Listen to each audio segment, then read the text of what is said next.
Well, the migrant crisis in Chicago taking another turn only days after the city passed an ordinance that allows the impoundment of migrant buses arriving in the city. Now, in response, the state of Texas has turned to sending a private plane.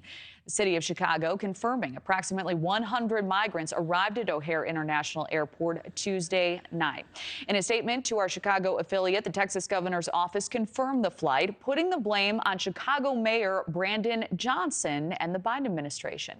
Anchor and investigative reporter Ben Bradley from our Chicago affiliate joins us now live in studio. Ben, it's always great to see you, and I know you were there earlier today. Yeah, we went to O'Hare this morning to see for ourselves the situation. So these migrants who arrived and have been arriving are staying in an old bus depot at the airport. There's cots like you'd see during a weather delay situation. Some of them are put behind a black curtain. They're given food and then they wait, sometimes for days, sometimes for weeks, for other shelter in the city. Right now, there's several hundred migrants staying at O'Hare, and about 9,000 currently in city of Chicago shelters. You know, before we get to the crisis at some of these shelters, and I know you've talked extensively with Nichole about this, how is the city reacting to this flight? Well, it is a political football. I mean, if Governor Greg Abbott of Texas's goal was to say, hey, you want to see what we're dealing with every day?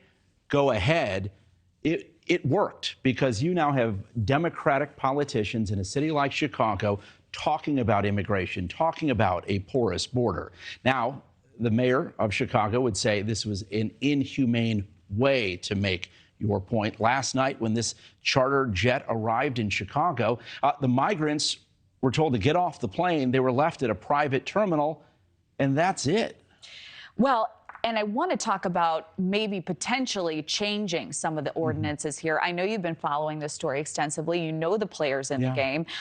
Do you see that happening? You know, Abbott released a statement saying, hey, Mayor Johnson's failing to live up to his city's welcoming city ordinance.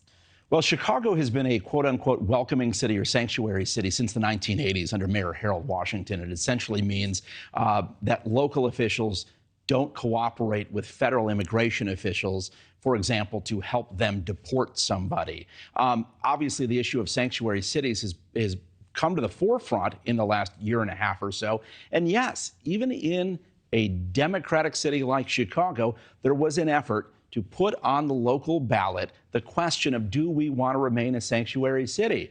And for a guy who talks about collaboration and the voice of the people and let the people speak, Mayor Brandon Johnson, he was behind efforts to kill putting that non-binding referendum on a spring ballot. So we know Chicagoans are taking note. We know Chicagoans are frustrated and concerned. We see them everywhere in Chicago, as they do in border cities. But the question is, what now? What do you do? And even Democrats, even Mayor Brandon Johnson, has called on the Biden administration to do more at the border. Wow. Well, it's a crisis on all sides, truly. So one more question, Ben. You know, in terms of these shelters and the challenges they're facing, I think we have a graphic here, more than 14,000 migrants currently living in these shelters right now here in Chicago. Where are these people going now? Some of these shelters are concerning. In fact, earlier this week, we had a 5-year-old boy who was staying at a converted warehouse that was filled with cots. That young boy died. We don't know why. The medical examiner said it'll be a couple of more weeks. The mayor's office said the Department of Health has been told it was likely not an infectious disease, but several more people staying at that shelter there you see on your screen have reported fevers. Paramedics have been called. They've been taken to the hospital. So you have folks who are coming here after months. One family I spoke to this morning at O'Hare said it took them 4 months to get from Venezuela to the U.S.-Mexico border. They had a 4-year-old and a 3-year-old with them. Then they get on that plane yesterday, and yeah, they were coughing and sneezing, and the journey had taken its toll.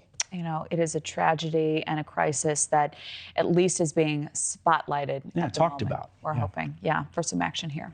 Thank you for watching. Go to newsnationnow.com to find News Nation on your television provider. And don't forget to click the red subscribe button below to get more of News Nation's fact-driven, unbiased coverage.